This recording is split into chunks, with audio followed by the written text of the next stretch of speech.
What is up? If you all saw my picture just now, it has been today. It's been brutal. It really has. It's been so hot. I was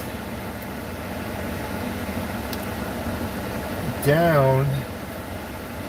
I was down in Miami Beach today. Went down to see all the new vehicles that are coming out.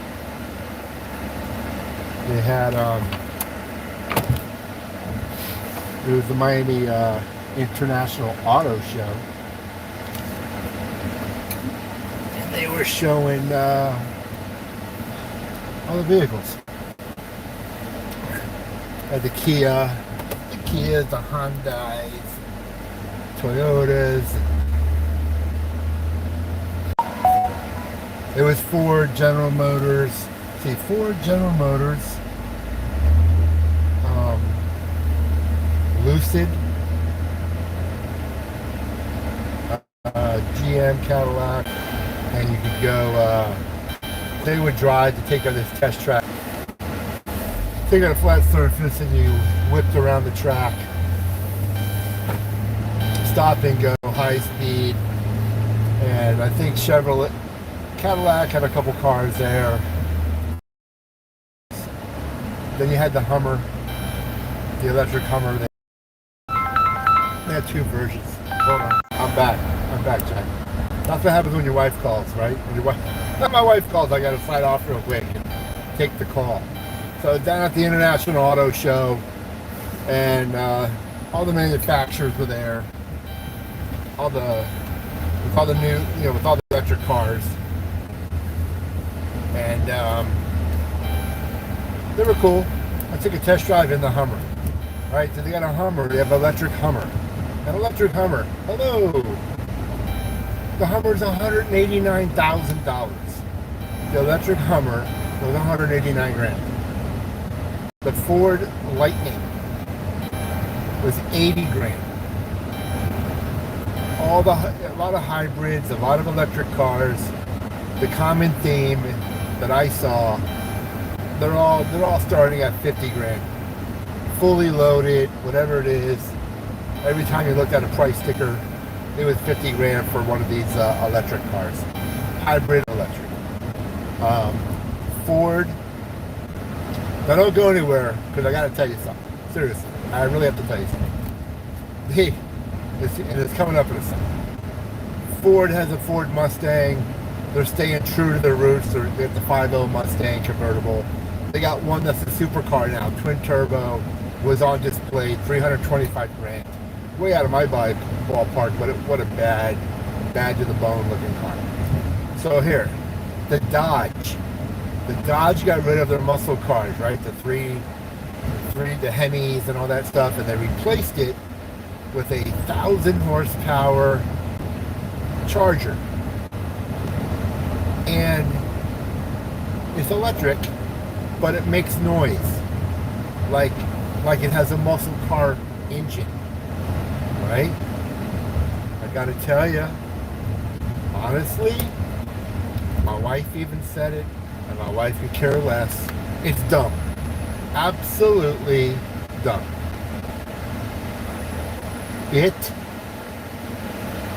It sounds like a recording that someone made a recording of a muscle car. Like I can't even repeat it. Right? And then when you when you push the electric accelerator, the engine makes a noise. But I'm telling you, for someone who grew up in the muscle car era, it's not the same. Okay, I know they're trying. And maybe over time it'll get better. But if you owned a muscle car, you would know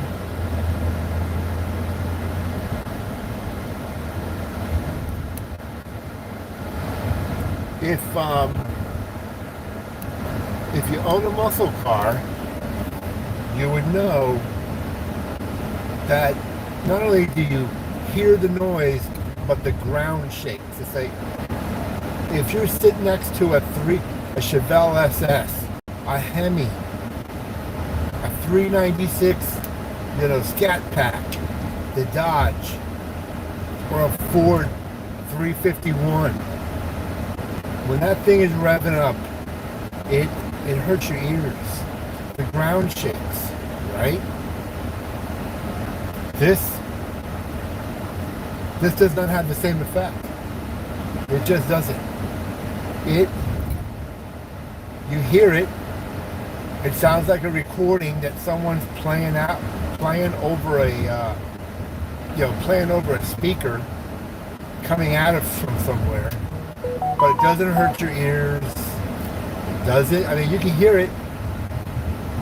Like I was across the exhibition area, maybe 100 yards away, 50 yards away, somewhere around there, and you could hear it when they demonstrated it.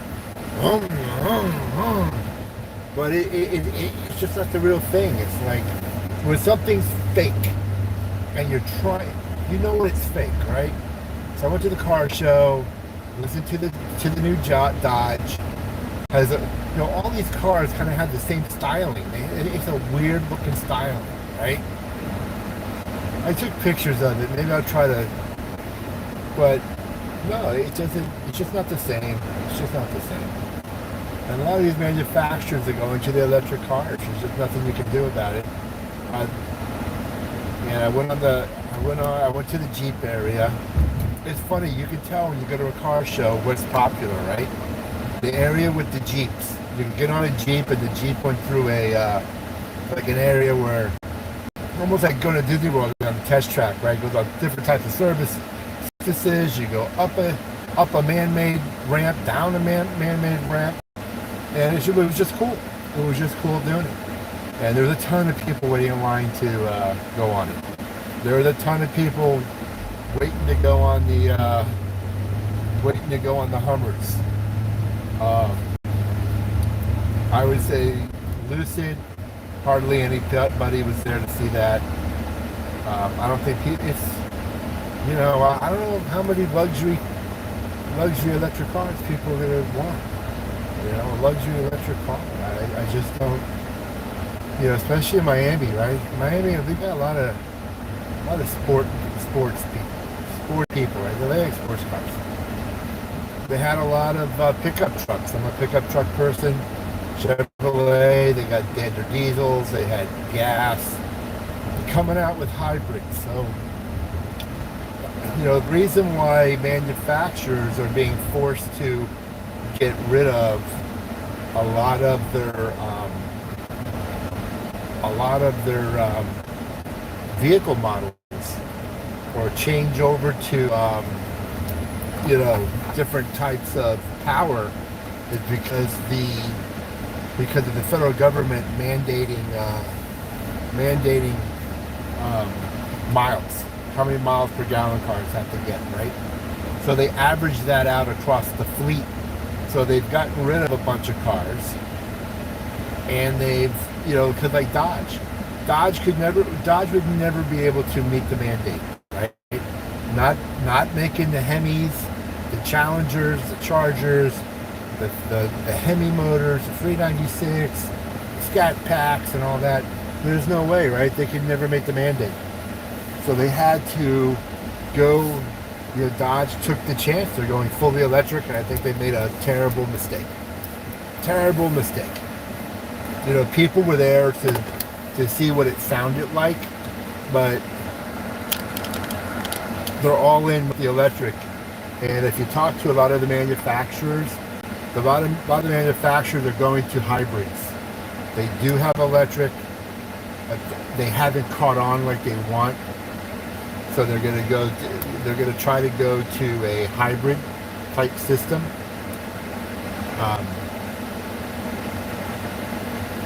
One of the other problems that they were talking about at the car show, they don't want to admit, but if you buy a pickup truck, if you buy a a Ford F-150, the Ford F-150 Lightning, right?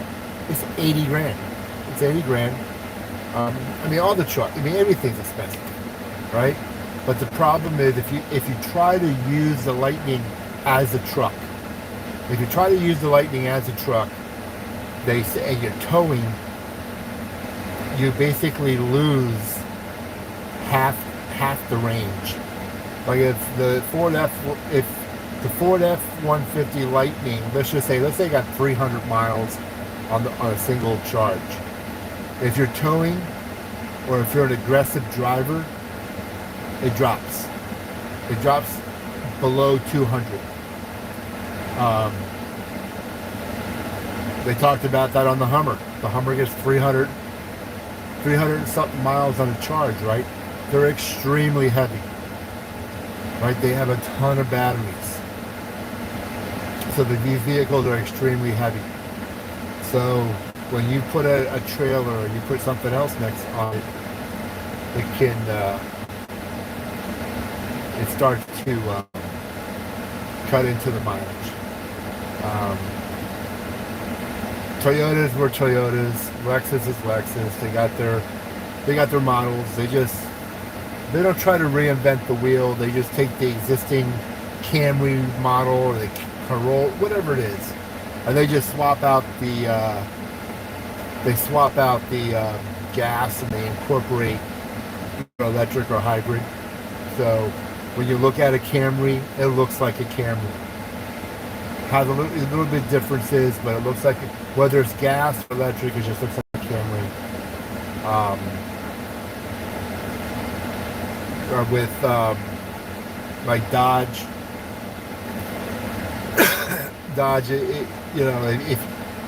if you pulled up next to one, yeah, it looks nothing. It looks nothing like a. Dodge Charger or a Challenger. The electric Dodge is totally different looking. If you go to the other manufacturers, their cars all look the same. Electric cars are a bit different. So that was it. We walked the car show, and the problem they're having, talk to the people, is that these electric cars are any car now. I keep saying electric, but they're all expensive. For some people the norm is 50, 60 grand, right? I don't know how people do it. I don't know how you do it. I don't know how especially in South Florida, you're paying over $2,000 a month for rent, or over $2,000 if you own a house. Car insurance, the food prices, everything, and then you buy a car. If you spend 60, 70 grand on a car, you're going to be paying $800-900 a month, right? And the selling point is, well, you're saving a couple $100 a month or $300 a month in gas. So that $800 or $900 payment is really going to be like $600 because you're saving. There's a lot of people who want to spend $400 or $500 a month with the gas savings. I have a friend of mine. She has an SUV. She has a GM Sierra something SUV, and she calls it her rolling condo. Not condom, but condo. And I laughed one day. I said, "What do you keep calling that thing your condo?" She goes, "Because I own a condo, and my car payment is just as much as my condo mortgage payment every month." I almost fell over. It was pretty funny. Your condo payment is $1,400 a month that you bought 12 years ago, and your car payment is $1,400 a month. That's ridiculous. So, no thank you. I'll just drive around in my 10-year-old minivan that has no payment, 180,000 miles. The cars are nice, you know, seeing those new cars sitting there. Um, some of the body work on it is very flimsy. You know, I looked at a car, nice cars that have good body work, that are rugged, they feel rugged, they look rugged. They're 120, 130, 40 grand. Like we went and sat in a Corvette, a Z06 Corvette, $150,000 car. It looked like it felt like a car. It was metal. It was carbon fiber. It looked like a bad to the bone car, right? Then you go next door, same Chevy. You go next door. You walk over to the next car. It's a Chevy Blazer, right? The whole front of the car feels like freaking plastic. The front of the car feels like plastic. I guess they're trying to make these cars lightweight, right? Because of the batteries. They're trying to make... So you walk up, and some kid walked up to the side of the Blazer and popped the side of some type of body piece right off the car. He just pulled it, and it popped off the car. So you're going to spend... I mean, when you get up close to these cars, they want 50, 60 grand for a car that feels cheap. It feels cheap. It looks cheap. And the cars that don't feel cheap and don't look cheap and are built better, they're over 100 grand. They just are. I really like the Jeep. I haven't been in a Jeep for a number of years, a long time.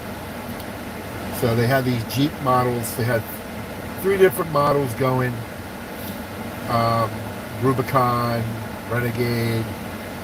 They didn't have the Cherokee. They just, because they were driving them up like a flight of stairs, and they go up pretty quick. They go like at 10 or 15 miles an hour up these flight of stairs, and the Jeep just goes right up it. And then it goes on to like one of these surfaces. You go up, and the right side of the car goes up, the left side goes down. It's like independent, each wheel. You can see how the vehicle stays stable, but each tire is independent, like almost like if you were rock crawling. And that felt pretty decent. And then it went on a 25-degree angle, and it was pretty stable. I didn't feel like I was going to fall over or anything. And then it went up a steep hill. It went right up to, got up to the top, started going down the other side, and they actually stopped the vehicle. I don't know what type of angle it is, maybe 25% too. And it just stuck there. There was no like going down, sliding down or anything. And then they make a quick left-hand turn and they go up like a flight of stairs. The Jeep went up a flight of stairs, and the car was, they take it pretty quick, and the Jeep felt very stable. So I would say, going to the car show, I would say out of all the vehicles that I drove in and I got a test drive in, I would have to say the Jeep. The Jeep, I really liked the Jeep. Really liked it. I mean, you could put 4 people in it comfortably. You could have fun. You could have fun with it. It can go off-road. If you had to, you can go camping with it. The other cars, I don't know. Who wants to buy a Hummer for 189 grand and take it off-road? Take it off-road, the paint's gonna get chipped, scratched. I don't know who wants to do that.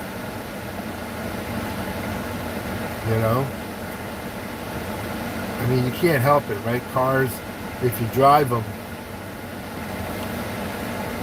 I heard what they're doing now. They had a company there that are wrapping cars. I saw a couple cars that were wrapped. One car was wrapped, it was a Porsche, it was wrapped pink.